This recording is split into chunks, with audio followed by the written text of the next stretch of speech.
I pressed the call button. It rang 3 times before Patricia answered.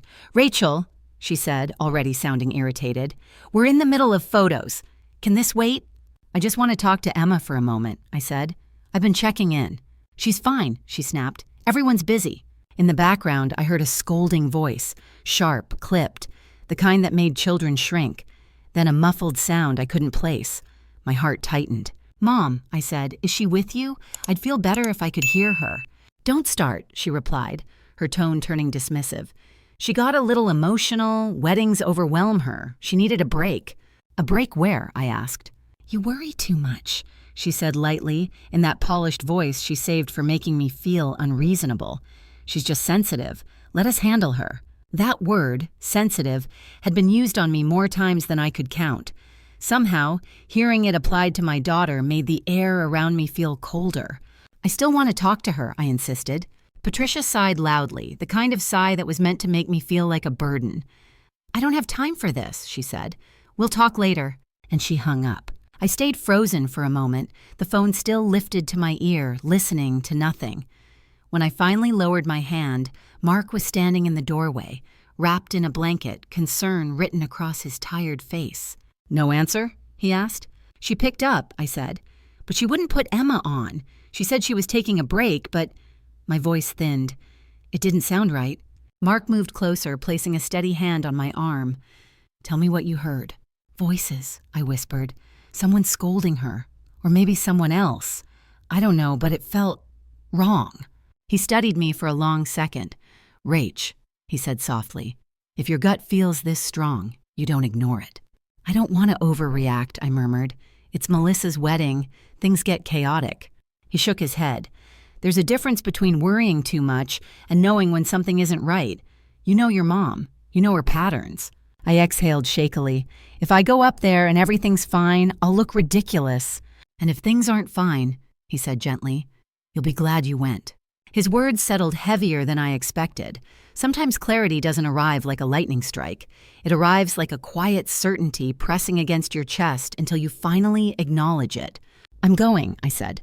I grabbed my purse and then reached the front door before realizing I'd forgotten my coat. I turned back, fumbling with the sleeves, my hands unsteady. The house felt smaller with every step I took toward leaving it. I could hear Caleb breathing softly through the baby monitor and Mark coughing into his blanket. A part of me wanted to stay, to pretend nothing was wrong, but another part, the part that loved my daughter fiercely, was already in motion. When I slid into the car, my Starbucks cup from earlier tipped in the cup holder, a reminder of how fast the morning had changed. I backed out, watching the familiar houses blur past the windows.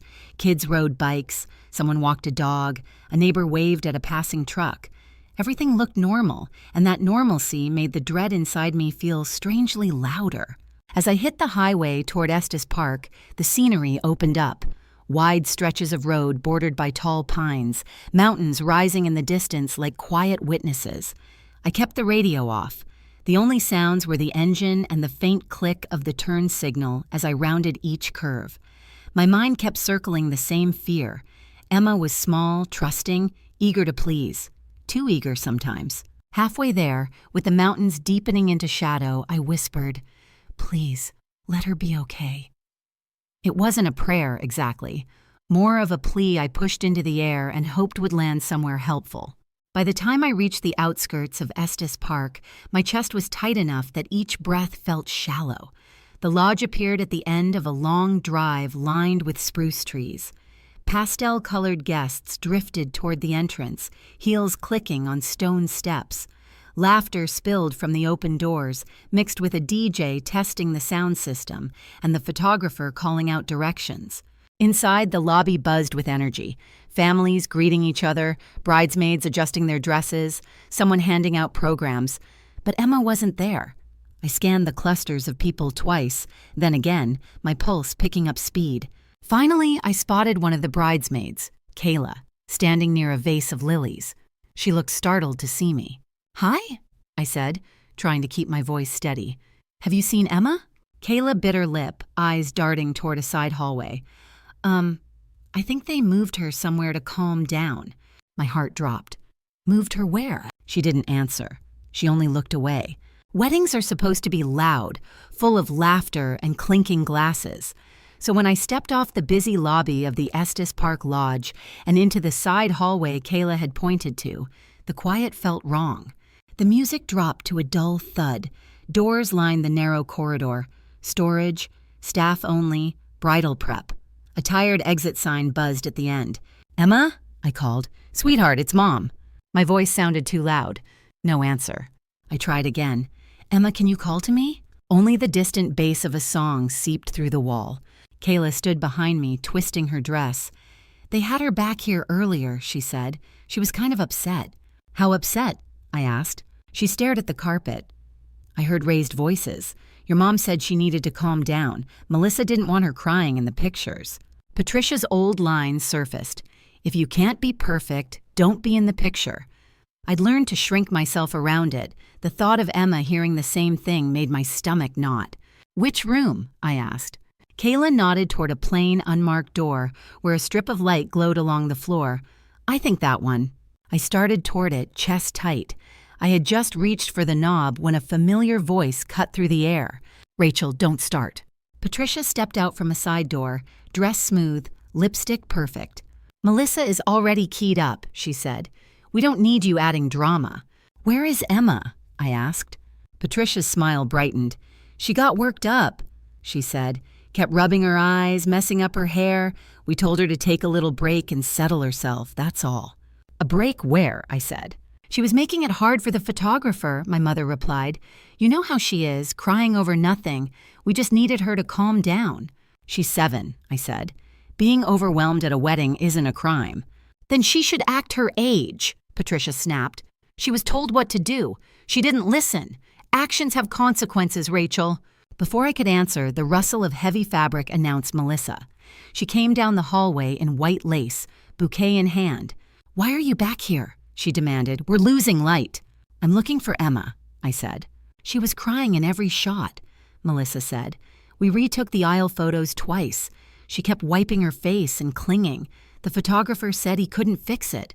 "So you put her in a hallway?" I asked. "We put her somewhere quiet," Melissa replied. "She was smudging her makeup, messing with mine. I can't have that in every picture. This is my wedding." "She's not a centerpiece," I said. "She's a little girl who adores you." "I love her," Melissa insisted. "But I'm allowed to want my wedding to look nice." I nodded toward the unmarked door. If she just needed a breather, why is that door locked? They didn't answer. For most of my life, this was where I would have backed down. Instead, I moved past them. Patricia reached for my sleeve. I shifted out of reach. The key was still in the lock. My hand shook as I closed it around the metal. I turned. The latch clicked, loud in the quiet hallway, and I pushed the door open. The room was small and dim, lined with extra chairs and garment bags. A single bulb cast weak yellow light. On the carpet near the far wall, Emma sat with her knees pulled to her chest. Her flower basket lay tipped on its side, petals scattered. Her dress was wrinkled. Mascara streaked beneath her eyes. Her headband hung crooked in her hair. "Emma," I said. Her head jerked up. For a second she stared, eyes swollen as if she wasn't sure I was real. Then she stumbled to her feet and ran to me. "Mom," she gasped. "You came." I dropped to my knees and caught her. "I'm here," I whispered. "I've got you." She pulled back just enough to see my face. "Grandma said I was ruining the pictures," she whispered. "She said my eyes were too puffy, and I kept sniffing and it would make everyone look bad." My throat burned. "What else did she say?" "She said I had to stay in here until I could stop," Emma said, glancing toward the door. "She said it was better if nobody saw me for a while." I thought of myself at 7, standing in another quiet corner, told not to be seen until I could behave. Back then, I'd taken it as proof something was wrong with me. I refused to let Emma carry that belief. "You weren't ruining anything," I said. "Not the pictures, not the day." Her chin wobbled. "Did I make Aunt Melissa mad?" she asked. She looked mad. I tried to smile. I hugged her.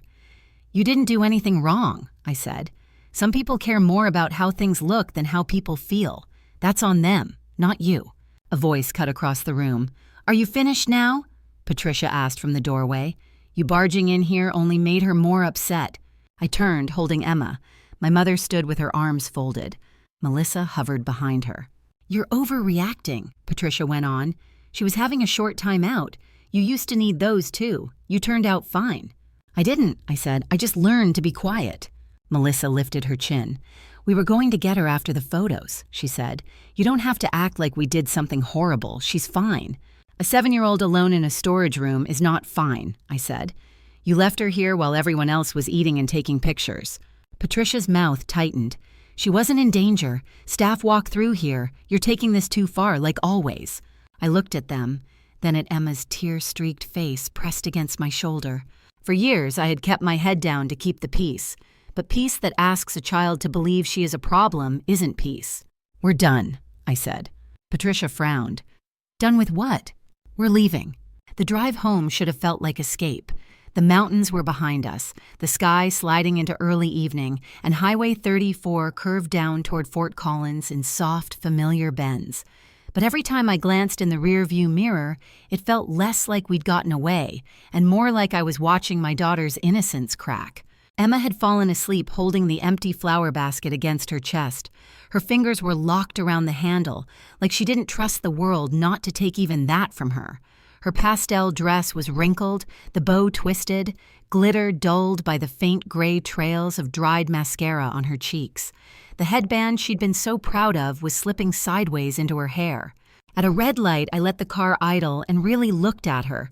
Her face was slack with sleep, but there was a tired pinch around her eyes I hadn't seen yesterday. For a moment, my brain switched her out for a younger version of myself, curled up on the pantry floor while voices in the dining room floated past, and my mother muttered that I was too emotional and killing the mood. Back then, I'd thought if I could just behave better, they'd keep me in the room. Now my child had been put out of sight altogether. You didn't ruin anything, I whispered to the little figure in the back seat. Not one thing about today. The light turned green and I drove on. A few minutes later, Emma stirred. Her hand flexed around the basket and she blinked herself awake, squinting at the changing colors of the sky through the window. Mom? She croaked. I'm here, I said. We're almost home. She rubbed her eye with the heel of her hand, smudging the makeup more. Is Aunt Melissa still mad? She asked. Grandma said I was messing up everything. My throat tightened. What did they say exactly? She said my eyes were too puffy, Emma murmured, and I sniffed too much. She said I'd make everyone look bad. Was I too ugly for the pictures? The question came out small, like she was afraid of the answer. For a second, the road blurred. I blinked hard and kept my hand steady on the wheel. Sweetheart, I said, you were not ugly. Not in those photos, not in that dress, not for 1 second. I paused. You were crying because your feelings were hurt. That doesn't make you ugly. It makes you human. She watched me through the mirror, her face serious. But they were mad, she whispered. Sometimes people care more about how things look than how the people they love actually feel, I said. That doesn't make them right. It just means they've forgotten what matters. Emma's shoulders sagged a little. I tried not to cry, she said. I tried so hard. I know you did, I replied, and I'm proud of you for trying. But you're allowed to cry when you're hurt. Her eyes closed again, as if just hearing that made her more tired. By the time we turned onto our street, she was asleep, cheek drooping toward the car seat, basket still balanced against the belt. The neighborhood looked the same as always, trash cans pulled back from the curb, porch lights starting to click on, a neighbor waving to someone across the road. When I turned off the ignition, the sudden quiet made the day feel abrupt and strange, like someone had cut the sound from a movie mid-scene. Mark was waiting at the front door, wrapped in a blanket over his t-shirt and sweats. When he saw Emma, his face shifted from relief to something raw. What happened? He asked in a low voice. Let her change first, I said. Then I'll tell you. He nodded and helped her out of the car, guiding her gently inside. Hey, kiddo, he said, keeping his tone soft. Why don't you put on your comfiest pajamas? I'll get you a warm cloth for your face. Emma nodded and shuffled down the hallway, moving carefully, like sudden motion might make the world tilt again. Once she was out of earshot, I leaned against the counter and started to talk. The words came unevenly at first. The hallway, the locked door, the dim spare room, the way Emma had been curled up on the floor with petals scattered around her. I told him what she'd said about ruining the pictures, about being hidden until she looked better. With every detail, Mark's jaw tightened further. They stuck her in a storage room, he said slowly. Because she cried? They said she was messing up the photographer's work, I said. They said she needed to calm down before she could be in public again. I glanced toward the hallway. She sat there alone while everyone else smiled for the camera. Mark gripped the back of a chair, knuckles pale. Rachel, he said, they did this to you for years. Now they're doing it to her. This isn't just them being strict. This is who they are. I kept hoping they'd be different with her, I whispered. I thought being grandparents would soften them. I should have known better. He let out a breath and turned toward the sink. You can't change who they are, he said, running warm water over a washcloth. But you can change how close you let them stand. He wrung out the cloth and left it folded by the stove for when Emma came back. Before either of us could say more, my phone buzzed on the counter. Patricia. Every muscle in my shoulders tightened. I picked up anyway. Old habits die hard. Hello, honey, she said. The sweetness in her tone stretched thin. You really caused a scene today. Melissa is devastated. You walked out with the flower girl, for heaven's sake. People were asking questions. You locked my child in a room, I said. She was overstimulated, my mother answered, as if that explained everything. We gave her space to compose herself. A little time out never hurt anybody. You barging in, making accusations, that was unnecessary. You told a 7-year-old she was ruining your photos, I said. You told her to stay out of sight until she looked better. Patricia sighed. You always spin things into drama, Rachel. You've done it since you were little. You read too much into everything. We were managing the situation. You embarrassed your sister on her wedding day. Something inside me settled into place. I'm hanging up now, I said. Don't you dare, she started, but I ended the call. The silence afterward felt sharp, then strangely clean. I stood there for a moment, listening to the regular sounds of my own home, the hum of the fridge, the faint rush of the humidifier upstairs, the muffled cartoon voices from the living room. Then, almost without thinking, I walked over to the small desk by the window and opened my laptop. The metal edge was cool under my wrists. A few clicks, and my online banking page loaded. Rows of transactions appeared. Automatic transfers to my mother's mortgage company, to her utility accounts, to her property tax office.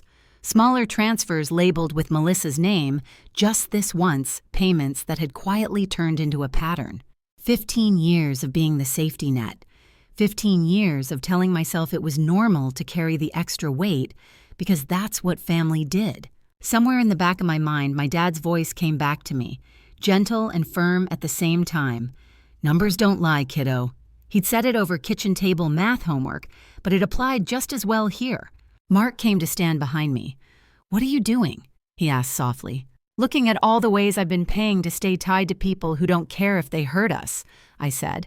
My cursor hovered over the first automatic transfer, mortgage. For a second, my finger hesitated. Then I clicked, cancel. A confirmation box appeared. I confirmed. The scheduled payment disappeared. I moved to the next one, utilities. Click, insurance. Click. Each time my hand shook, and each time my breath came a little easier afterward. This isn't payback, I said. I'm not doing it to punish them. I know, Mark answered. His hands settled on my shoulders, steady. You're just choosing not to fund the damage anymore. When the last transfer was gone, I opened my messages and started a new text to my mother. I stared at the empty field for a long moment, then typed, I won't be covering your mortgage anymore. No explanation, no apology. I pressed send. A couple of minutes later, the phone buzzed again. This time it was Melissa. Mom says the mortgage didn't go through. Fix it. I looked at the message, felt the familiar pull of their urgency, and then, gently, put the phone down face first on the desk. For the first time in my life, their crisis was not automatically mine. I expected distance, maybe a few angry texts, maybe days of sulking. What I didn't expect was the speed with which my family rewrote the story and cast me as the danger. It was almost impressive, if it hadn't been so cruel. They had always been good at blame, but this time they crafted a version of reality I barely recognized. The call came early in the week, sunlight spilling through the kitchen blinds in long, gentle stripes. Patricia didn't bother with a greeting. "The bank says the mortgage bounced," she snapped. "Rachel, fix this now." I steadied my voice. "I told you I'm done covering it."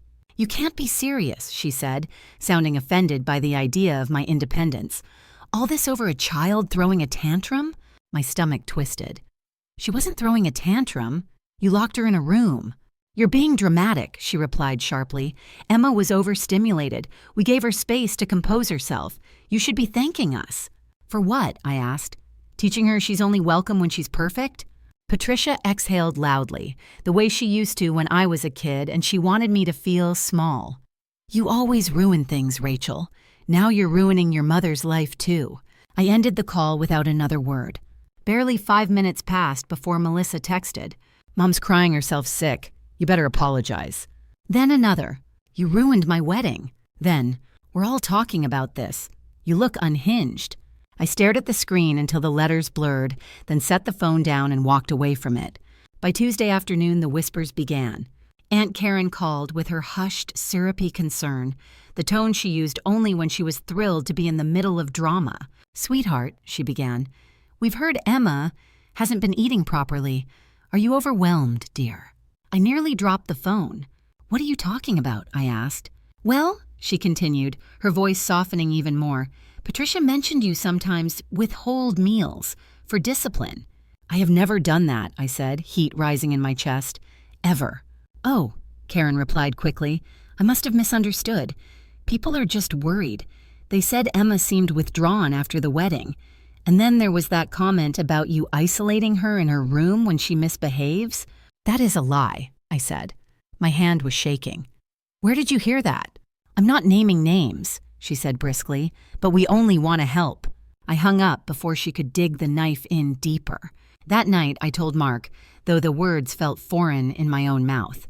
"They're telling people I starve Emma, that I lock her up. They're trying to flip it." Mark closed his eyes slowly, jaw tightening. "Of course they are," he said. "They can't stand that you finally said no. So now they're trying to make you look unstable." "But the things they're saying," I whispered. "I know," he said, "but we'll get through this." Wednesday afternoon, the third blow landed. My phone lit up with the school's number. I answered, expecting something small, maybe a question about a project or a reminder about an event. "Hi, Mrs. Hayes," Ms. Turner said, her voice unusually formal. "Could you come in tomorrow? We'd like to discuss something in person." The next day, the school's office felt too bright, too clean, too quiet. 2 staff members sat beside Ms. Turner, both holding folders that made my stomach twist. Ms. Turner cleared her throat. "We've received several messages from extended family members expressing concern about Emma's well-being." I blinked at her. "Concern how?" The counselor shifted uncomfortably.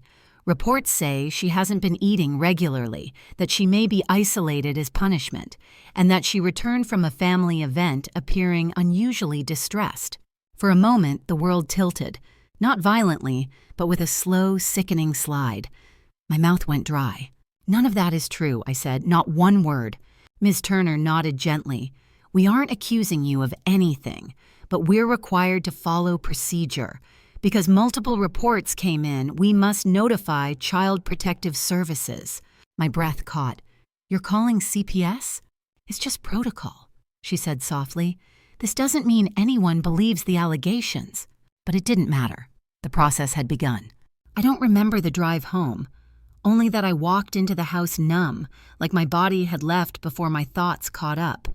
Emma was at the table, drawing flowers in bright marker colors, pink, yellow, green, completely unaware of the storm forming around her. Mark took one look at me and set aside his coffee. "What happened?" "They're involving CPS," I whispered, "because of the rumors." He wrapped his arms around me as I shook. "I'm here," he murmured. "We'll face this together." That night, I barely slept. I lay awake listening to the humidifier's soft buzz, the refrigerator's low hum, every tiny creak of the house. The dark felt heavier than usual. By morning, the edge of fear had sharpened into something almost physical. When a delivery driver knocked on the door, I jumped so hard the mug slipped from my hand and shattered on the floor. "It's just a package," Mark said gently, but the tremor in my hands wouldn't stop. Around noon, my phone rang. An unknown number. I answered, heart hammering. A calm voice said, "Hello, this is Child Protective Services. We'll be visiting your home tomorrow morning to follow up on a report." I sat down on the kitchen floor, breath ripped from my lungs. "They're trying to take my children," I whispered to no one, to everyone, to the universe that suddenly felt too small. And for the first time since the wedding, I felt afraid in a way that rooted itself deep in my bones. The morning CPS arrived, my house looked spotless, at least on the surface, but I'd never felt more breakable. Sunlight spilled across the kitchen tile in bright, almost intrusive stripes. The dishwasher hummed. A soft breeze moved the curtains in slow, steady breaths. Everything looked calm, but the calm felt thin, like a sheet of ice over deep water. Mark stood beside me at the counter, mug in hand. "You've cleaned the same spot 3 times, he murmured. "I just want everything to be clear," I said. Perfect wasn't the word anymore. Clear was better. Clear meant transparent, something my childhood never allowed. He kissed the side of my head. "It already is." A car door shut outside. My stomach dropped. Mark went to open the door while I tried to steady my breathing. A woman with warm eyes and a badge stepped inside. "Mrs. Hayes? I'm Maria Delgado with Child Protective Services." Her voice wasn't cold or accusing, just calm. Somehow that made the fear worse. I nodded, unsure if my voice would work. She walked through the kitchen first, checking the fridge and pantry with practiced, gentle movements. "We just want to make sure you have what you need," she said. The fridge was full. The pantry stocked, cereal boxes neatly lined up. It looked like a home. It was a home. My home. Next were the bedrooms. Emma's room with the quilt my grandmother made, her shelf of chapter books, a nightlight shaped like a fox. Caleb's room with the humidifier humming and trucks by the window.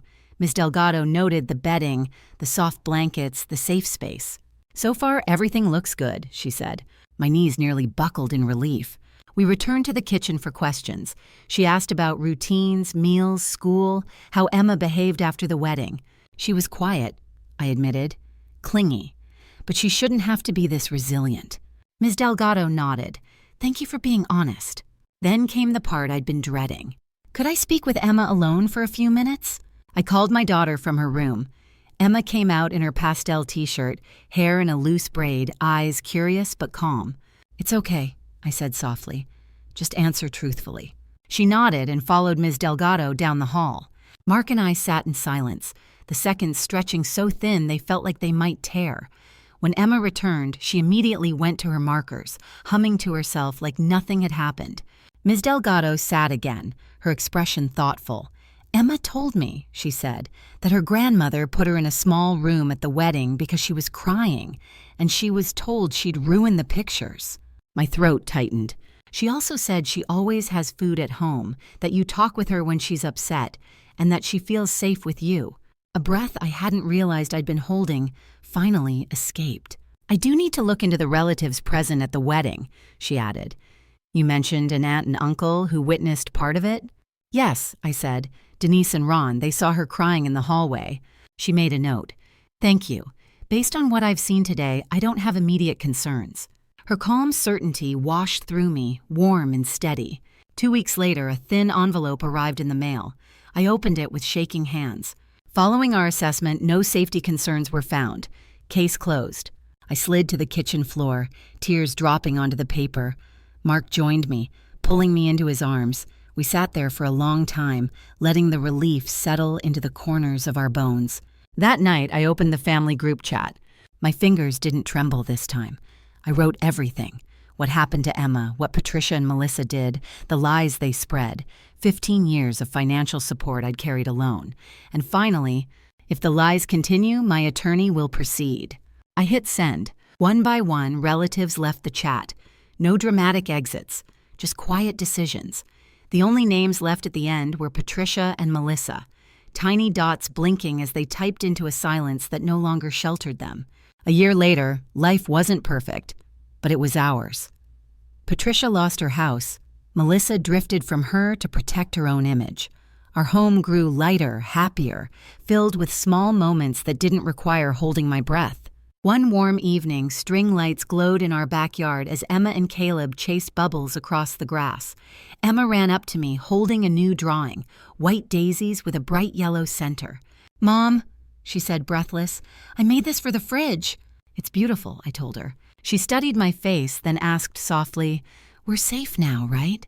I pulled her close, smelling sunshine and grass in her hair. "Yeah, baby," I whispered. "We are." And this time, I believed it. Watching Emma run under the string lights in our backyard, I finally understood that peace doesn't come from holding on to the family we were born into, but from protecting the one we build with love. Somewhere along the way, I learned that setting boundaries isn't harsh. It's an act of care, a way of making room for what's healthy to grow. And maybe that's the quiet truth many of us discover with time. Love stands firmer when we choose honesty over fear. If this story touched your heart, feel free to share your thoughts. Someone out there might need the reminder that they, too, deserve safety and kindness.